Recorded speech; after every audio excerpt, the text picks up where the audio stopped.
Hello computer students में आपका स्वागत। दोस्तों आज के स्टूडियो में देखने वाले हैं आप व्यक्तिगत शौचालय के लिए कैसे घर बैठे खुद से ऑनलाइन कर सकते हो। पूरा कंप्लीट प्रोसेस इस वीडियो में लेटेस्ट 2026 में दिखाने वाले हैं। और दूसरा पॉइंट ये कि अगर आपने आवेदन करा दिया है तो उसके बाद आप कैसे चेक कर पाओगे, अपना स्टेटस कैसे देख पाओगे, ट्रैक कैसे करोगे कि अभी कहाँ पर पेंडिंग है, पैसा क्यों नहीं आया। तीसरा पॉइंट ये देखेंगे कि जैसे कि मान लीजिए आपने पूरा कंप्लीट आवेदन करा दिया, उसके बाद ऑफलाइन एक प्रक्रिया होती है जिसको आपको कागज भी सबमिट करना होता है, तब जाके आपको गवर्नमेंट जो 12,000 रुपये 6,000 की 2 किस्तों के रूप में अकाउंट में सीधे ट्रांसफर करती है तब मिलता है। तो उस प्रक्रिया को भी समझेंगे। आपने आवेदन कहीं से भी करा दिया लेकिन आप समझेंगे आगे की प्रोसेस को। तो चलिए शुरू करते हैं। सबसे पहले ऑनलाइन करने के लिए इस वेबसाइट पे आना, स्वच्छ भारत मिशन .ddws.gov.in। इसकी लिंक हम डिस्क्रिप्शन बॉक्स में डाल देंगे, या आप गूगल क्रोम ब्राउजर पे जाओगे, स्वच्छ भारत मिशन इस तरह सर्च करोगे, जो फेज 2 है उसके तहत यहाँ पे भरा जाएगा। यानी यहाँ पे देख सकते हो स्वच्छ भारत मिशन, यहाँ पे वेबसाइट की लिंक देख सकते हो, इसी पे आपको क्लिक करना है। जब आप इस पर क्लिक कर सकते हो तो यहाँ पे देख सकते हो जल शक्ति मंत्रालय कुछ इस तरह से आता है। ये SBM फेज 2 का चरण है जिस पे आवेदन कंप्लीट करना होता है। नीचे स्क्रॉल करके आओगे इस वेबसाइट पे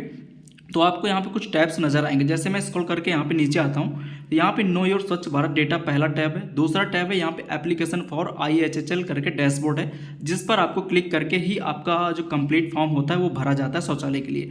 चलिए हम इस पर क्लिक करते हैं। जैसे आप इस पर क्लिक करोगे तो लॉगिन करने के लिए आता है, बट आप पहली बार आ रहे हो तो यहाँ पे एक ऊपर ऑप्शन होता है सिटीजन रजिस्ट्रेशन का, तो छोटा सा आपको एक रजिस्ट्रेशन करना होता है, उसके बाद आप यहाँ पे भर पाओगे। चलिए हम यहाँ पे क्लिक करते हैं सिटीजन रजिस्ट्रेशन के ऑप्शन पर। तो इस तरह से देख सकते हो इंटरफेस खुल जाता है। यहाँ पे आपको एक अपना मोबाइल नंबर डालना है, कोई भी एक्टिव, उसके बाद यही आपका लॉगिन आईडी हो जाता है, इसलिए लिखा है एज ए लॉगिन आईडी। उसके बाद यहाँ पे गेट OTP के ऑप्शन पे आपको क्लिक करना होता है। जब आप इस पर क्लिक करते हो तो आपके इसी मोबाइल नंबर पर एक OTP भेज जाएगा। उस OTP को नीचे आपको यहाँ पे डाल देना है इंटर बॉक्स में। उसके बाद नीचे एक वेरीफाई OTP का ऑप्शन होता है जिस पे आपको वेरीफाई कर देना है। जैसे आप वेरीफाई कर देते हो तो आपका जो रजिस्ट्रेशन होता है यहाँ पे टैब्स खुल जाता है, जिसमें से आपका नेम वगैरह मोबाइल नंबर वेरीफाइड हो जाता है। अब यहाँ पे आपको नेम डालना है, यानी किसके नाम आप रजिस्ट्रेशन कर रहे हो, जो भी है महिला या पुरुष, जो उसका आप यहाँ पे नाम डाल दोगे। उसके बाद नीचे जेंडर मेल फीमेल जो भी है आप यहाँ पे इस तरह से डाल दोगे। उसके बाद यहाँ पे एड्रेस, अब उस जिस व्यक्ति का है उसका आप यहाँ पे डिटेल में एड्रेस, इस तरह से विलेज पोस्ट वगैरह आप यहाँ पे शॉर्ट में डाल सकते हो, ये लिख सकते हो जो भी उसका एड्रेस है, डिस्ट्रिक्ट भी डाल सकते हो। उसके बाद नीचे आता है स्टेट नेम, तो आपको उसको सिलेक्ट कर लेना किस स्टेट से बिलोंग करता है जो लाभार्थी है जिसका भी आप अप्लाई करने वाले हो।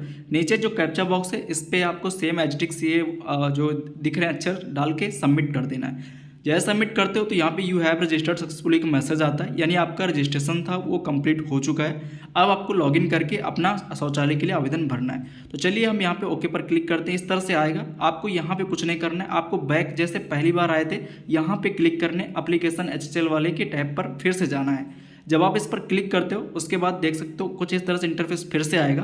तो आपका रजिस्ट्रेशन अभी कंप्लीट हो चुका है। तो फाइनली अभी जिस नंबर से आपने किया उसी से आपको यहाँ पे साइन इन करना है, यानी लॉगिन करना है। तो यहाँ पे आपको इंटर मोबाइल नंबर, वही मोबाइल नंबर जिससे आपने रजिस्ट्रेशन किया है, डालना है। देन गेट OTP के ऑप्शन पर क्लिक करना है। तो आपके रजिस्टर्ड मोबाइल नंबर पर फिर से एक OTP भेजा जाएगा, उस OTP को यहाँ पे डाल देना है। नीचे कैप्चा बॉक्स में जो दिख रहा है वही आप भरोगे।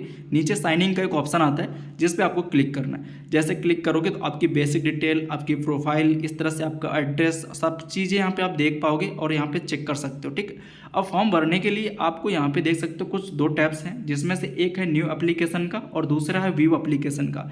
तो अभी आपको केवल फॉर्म भरना है तो पहले आपको न्यू एप्लीकेशन पे क्लिक करना है, उसके बाद हम व्यू एप्लीकेशन पर भी देखेंगे। अब जैसे न्यू एप्लीकेशन पर आप क्लिक करते हो तो यहाँ पे कुछ इस तरह से इंटरफेस खुलेगा IHHL एप्लीकेशन फॉर्म के लिए। सबसे पहले यहाँ पे कैंडिडेट का स्टेट सेलेक्ट करेंगे, उसके बाद यहाँ पे डिस्ट्रिक्ट। मैं यहाँ पे एग्जांपल डेटा के तौर पे एक एट रैंडम यहाँ पे डिस्ट्रिक्ट सेलेक्ट करता हूँ। आपको अपना जिला यहाँ पे सेलेक्ट करना है। फिर उसके बाद ब्लॉक, यानी आपकी जो भी ब्लॉक लगती हो उस ब्लॉक को यहाँ पे सेलेक्ट करना है। मैं यहाँ पे फॉर एग्जाम्पल एक एट रैंडम ब्लॉक सेलेक्ट कर देता हूँ। उसके बाद अब आता है ग्राम पंचायत का, यानी पंचायत का नेम। अब आपकी जो भी ग्राम पंचायत लगती है उसको आपको यहाँ पे सेलेक्ट कर लेना है। फॉर एग्जाम्पल मैंने सेलेक्ट कर दिया है। उसके बाद यहाँ पे विलेज नेम, यानी आपको यहाँ पे अपनी ग्राम पंचायत को ही सिलेक्ट करना है। आता है यहाँ पे हैबिटेशन नेम में, यानी कि जैसे कि अब यहाँ पे समझ लीजिए, हो सकता है ये मेरे में 2 खुल रहे हैं, आपके 4-5 है। इसमें क्या होता है कि ग्राम पंचायत में अन्य मजरे भी लगते हैं, जैसे एक ग्राम पंचायत में 6 गांव लगते हैं। तो आपका जो भी गांव है अगर खुल के आ रहा है तो सिलेक्ट करोगे। अगर इन केस आपका गाँव नहीं दिख रहा है तो आपको सिंपली आपको अपनी ग्राम पंचायत को यहाँ पे सिलेक्ट कर लेना होता है। तो मैं यहाँ पे ग्राम पंचायत को सिलेक्ट कर देता हूँ। अगर आपका खुलता है तो आप डालोगे। दूसरा सेक्शन आता है यहाँ पे बी टॉयलेट ऑनर पार्टिकुलर का, यानी अब उसका जिसके नाम आप भर रहे हो उस व्यक्ति का ही आधार कार्ड के हिसाब से आपको यहाँ पे नाम डालना है। महिला का भर रहे हो तो महिला के नाम से, उसके बाद उसका आगे यहाँ पे आधार कार्ड आपको नंबर डालना है। पुरुष का भर रहे हो तो पुरुष का, ठीक है। उसके बाद यहाँ पे टिक बॉक्स पे डिक्लेरेशन दोगे, उसके बाद वेरीफाई आधार नंबर पर आपको क्लिक करना होता है। देख सकते हो जैसे ही आप यहाँ पे वेरीफाई आधार नंबर पे क्लिक करोगे तो यहाँ पे देख सकते हो वेरीफाइड सक्सेसफुली हो चुका है। यहाँ पे एक केस और बनता है, जैसे कोई व्यक्ति कहीं पहले आवेदन कराया होगा तो कंटिन्यू का ऑप्शन आता है, यानी आगे से, तो वो आप डायरेक्ट करोगे तो हो जाएगा। और कुछ व्यक्तियों का जैसे कि अगर आपका आवास शौचालय के लिए फॉर्म भरा गया था और रिजेक्ट कर दिया गया ब्लॉक लेवल पर, तब आप उस आधार कार्ड से नहीं भर सकते हो, फिर आप घर में किसी अन्य सदस्य का यानी अपने हस्बैंड के नाम से भर सकते हो या पिता के नाम से भर सकते हो, तब जाके वेरीफाइड होगा, ठीक है ना। ये चीज़ आप यहाँ पे समझ लीजिए। अब उसके बाद यहाँ पे आता है आपका हस्बैंड का नेम, यानी अपने फादर का नाम भी डाल सकते हो और यहाँ पे हस्बैंड का नाम भी डाल सकते हो। आगे आपको जेंडर, यानी जिसका भी फादर जो हस्बैंड है उन्हीं का आपको यहाँ पे जेंडर सेलेक्ट करना है। उसके बाद नीचे आता है कैटेगरी में APL या BPL, तो जैसे राशन कार्ड APL नॉर्मल होते हैं तो वो आप यहाँ पे सेलेक्ट कर लोगे। उसके बाद यहाँ पे सब कैटेगरीज में कौन से बिलोंग करते हो, स्मॉल किसान हो तो फार्मर वाला सेलेक्ट करोगे, अगर घर की कोई मुखिया वोमेन हेडेड है तो आप वो सिलेक्ट करोगे, जैसे कि महिला राशन कार्ड में है तो आप ये सेलेक्ट करोगे, अगर किसान है तो स्मॉल फार्मर वाला भी आप सेलेक्ट कर सकते हो। उसके बाद आधार कार्ड नंबर बाय डिफ़ॉल्ट रहेगा, यहाँ पे आ जाएगा। देन यहाँ पे एक जो भी कैंडिडेट है उसका आप मोबाइल नंबर डाल दोगे तो इसी मोबाइल नंबर पर उनका एप्लीकेशन नंबर भेज दिया जाता है SMS के थ्रू, तो आप यहाँ पे डाल सकते हो। ईमेल छोड़ सकते हो। नीचे आता है एड्रेस, तो उसका विलेज, पोस्ट और डिस्ट्रिक्ट पिन कोड चाहो तो डाल सकते हो और इस तरह से आप डाल सकते हो। तीसरा सेक्शन आता है बैंक डिटेल का, बैंक अकाउंट का, तो यहाँ पे IFSC कोड डालना होता है। नहीं पता है तो नो योर IFSC कोड पे क्लिक करके आप पता भी कर सकते हो, बट यहाँ पे पासबुक में प्रिंटेड होता है तो आप यहाँ पे IFSC कोड डाल दोगे कैंडिडेट का जिस भी बैंक में खाता है। उसके बाद यहाँ पे ऑप्शन आता है name of the bank account का, जैसे आपको बाहर क्लिक करना है IFSC कोड डालने के बाद कहीं पे भी ऑटोमेटिक यहाँ पे आ जाता है। जैसे कि कुछ अगर आपका डिटेल सब कुछ सही है तो कोई दिक्कत नहीं, अकाउंट नंबर भरोगे। कुछ केस में क्या होता है, जैसे ग्रामीण बैंक के खाते में एड्रेस कहीं दूसरी जगह का आ जाता है, तो उसको सही करने के लिए यहाँ पे ब्रांच ऑफ द बैंक पे आपको क्लिक करना है और उसके बाद आपको सही वाली अपनी बैंक जो है उसको आपको सेलेक्ट कर लेना है। अगर बाय डिफॉल्ट गलत आ रहा है तो आपको सही कर लेना, ऑटोमेटिक अब एड्रेस उसका आपका सही हो जाएगा। अगर पहले ही सही था तो कोई दिक्कत नहीं। नीचे यहाँ पे आता है अकाउंट नंबर का, तो आपको यहाँ पे अकाउंट नंबर आपको मैन्युअली टाइप करना होता है पहले। इस बॉक्स में टाइप करने के बाद सेम तरीके से कंफर्म अकाउंट नंबर के दूसरा जो टैब है उस पर क्लिक करना होता है। फिर नीचे एक आपको पासबुक की फोटो अपलोड करनी होती है जिसका साइज नीचे बताया गया है कि 200 KB से ज़्यादा नहीं होना चाहिए। उसके बाद यहाँ पे चूज फाइल के ऑप्शन पे क्लिक करोगे, जैसे चूज करोगे और ओपन करके यहाँ पे देख सकते हो कि पासबुक का नेम आपको दिखने लगेगा जब आप अपलोड कर दोगे, यहाँ पे लिख जाएगा। आता है नीचे अप्लाई का एक ऑप्शन जिस पे आपको क्लिक करना होता है। जब आप सारी चीज़ें चेक कर लोगे देन यहाँ पे अप्लाई के ऑप्शन पर क्लिक करोगे। जैसे ही अप्लाई करते हो तो योर फॉर्म सबमिटेड सक्सेसफुली का मैसेज आ जाता है और जहाँ पे एक एप्लीकेशन नंबर भी आपको दे दिया जाता है फॉर फ्यूचर रेफरेंस के तौर पे। देख सकते हो मैंने यहाँ पे पूरा कंप्लीट फॉर्म यहाँ पे भर लिया। तो ये था पहला स्टेप जो मैंने कंप्लीट कर लिया, यानी फॉर्म जो था मैंने पूरा भर लिया है। अब आगे देखते हैं कि आगे की प्रोसेस क्या होती है, स्टेटस कैसे देख पाओगे, वो सारी चीज़ आपको यहाँ पर समझाते हैं।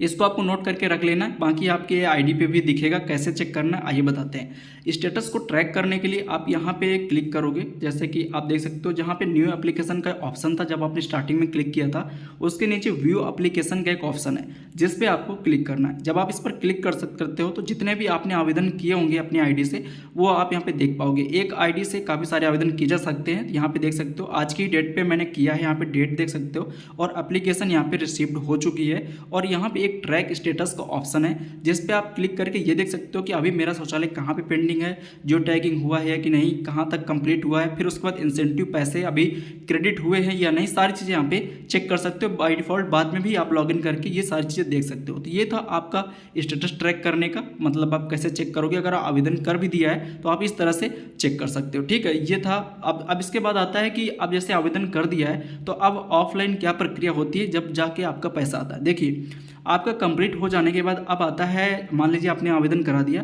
अब इसको आप वेरिफिकेशन होता है ब्लॉक स्तर से, जो ग्राम पंचायत के सचिव होते हैं, ग्राम पंचायत अधिकारी या ग्राम विकास अधिकारी कह सकते हो, उनके माध्यम से, और जो ग्राम प्रधान होते हैं उसमें होता ये है कि एक फॉर्मेट दिया जाता है। आपके ग्राम पंचायत में पंचायत भवन होगा जहाँ पंचायत सचिवालय में पंचायत सहायक बैठते होंगे, वहाँ पे उनको एक पात्र अपात्र का फॉर्मेट दिया जाता है। तो वो लोग उसमें पूरा डेटा फिल करते हैं और जो आधार कार्ड और पासबुक होता है उसका डेटा फिल करते हैं और हार्ड कॉपी भी लगाते हैं। फिर ग्राम प्रधान और सचिव और उनके सिग्नेचर होकर वो ब्लॉक लेवल पर जाती है अप्रूवल के लिए, फिर उसके बाद अन्य अधिकारियों के सिग्नेचर होते हैं, अप्रूव्ड होती हैं, तब जाके आगे का जो पैसा होता है वो ट्रांसफ़र करने के लिए रेडी होता है। ये प्रक्रिया होती है ऑफलाइन। तो आपको आवेदन कराने के बाद आपका वो अपने सचिवालय में जा सकते हो, ग्राम पंचायत जो पंचायत सहायक बैठते हैं, आप उनको बता सकते हो कि मैंने आवेदन करा दिया, अब आगे की जो भी कार्रवाई है आप उसको करवा दीजिए। या अपने सचिव से भी मिल सकते हो या ग्राम प्रधान से भी बात कर सकते हो। तो इस तरह से जो आगे की प्रक्रिया है वो आपको फॉलो अप करना है, तब जाके आपको गवर्नमेंट की तरफ से जो 6,000 की 2 किस्तें वो ट्रांसफ़र की जाती हैं।